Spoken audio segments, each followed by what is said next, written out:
So let's move to Capricorn, because Capricorn is going to be another kettle of fish altogether, being Saturn ruled, and the opposite sign to where the moon is comfortable and ruled in Cancer, or where it rules Cancer. Here we have practicality at its bottom base. Absolutely. So, and also it's probably going to put I see the eclipse in Capricorn as being a very uncomfortable time to make decisions or to do anything, because you're probably going to feel like because that's the point of the moon, like anything you're trying to do is being thwarted or it's being restricted in some way, that nothing's really going in your favor, it's being pushed down. Yeah. So with those feelings, this could also be, I would also look at, I'd nearly go as far as saying, any sort of real estate ventures and stuff like that. Probably not a great time to be buying or purchasing a new home, or making modifications to your home, or trying to set something in motion around the house. Libraries and collections of things, because the old comes into with Capricorn, the wise old things that are in there. Would you go as far as saying because it's a new beginning of a cycle, that it may bring to light things around, like use the house as an example, things around the house that need repair? Yeah, well, it's the goat, nomadic goat. I've watched the behaviour of goats for a long time, because we had one out the backyard there for a while, and then I think I remember that goat. They're crazy things, they really are, but they're really intelligent as well. Yeah, super smart with crazy eyes. Yeah, Not saying all Capricorns are like that. Yeah. And they're slightly melancholy at times. Yeah, and they usually eat anything you put in front of them. Or anything they have to get through it. Yeah, but they're going to get to the top of the mountain. That's right. So because they got Saturn, they got determination is one of the things that Saturn is. Saturn's about determination. I'm going to go out and do it, but they run out of steam because it's a cardinal sign. It's very quick. It's the turning of the solstice. Yeah. So we're going from the darkness, and it's the first appearance of light towards an increasement of light. Yeah, and the other thing would be essence and things to do with your responsibilities, a little bit like we talked about with Virgo, but in Capricorn it's even more so from a Saturnian point of view.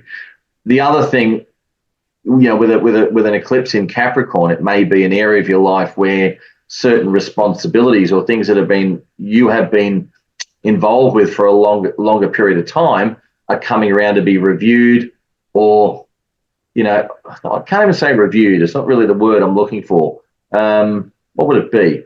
It's well, for me, a Capricorn moon is also a signal of detachment. Yeah, so from my emotions. Oh, exactly. But what was the word I was looking for? I had something I was going to say and I've lost it. As this is what happens when you're going through those processes. But you're right in regard. We'll go down the detachment line, because an eclipse would find that events might find you're put in a situation where you are devoid of emotion. Circumstances come up where you feel like you need to cut off. This could be a time where if there's a family feud or something going on, or with a close friend or even a business, that you go, you know what, now's the time, I'm done, and you make the chop. I don't want anything to do with this anymore. Boundary setting is one of the words I was looking for. That's what I was going to say. So Saturn puts structures and boundaries and fences around everything as much as it can, so it can stabilize itself and look at it and that sort of thing. But with that Capricornian energy, it's all about, what do I need to do to achieve my next goal? Yeah, planning. So what am I putting in place? What are my plans for it? How am I going to go about it? You put an eclipse in Capricorn, and you find that not enough reason comes into it, and you might be forced into having to make emotional choices that affect your responsibilities and your structure and where you're at. So it's not a comfortable sign to have an eclipse in it from the sun and moon point of view. It's a detached sign, and signifies a certain amount of isolation. But remember, the the goat's pretty cunning. It's enigmatic. It's Yeah, pretty cunning. So, you try and put the boundaries around it, it'll find a way out. Yes, exactly. It'll chew its way out. That's right. I said you put anything in front of it, it'll eat anything as long as it gets where it's going to go. It'll jump up the tree onto the branch and make a leap out off the branch to get out of its boundary. Yes, exactly. That's right. Yeah, they're a smart creature. But that said, in the sense of an eclipse, we are. I sort of, because that's the sun, which is to do with your choices, and the moon. I jumped on the wrong branch. Yes, and it broke. It could be. Yes, exactly.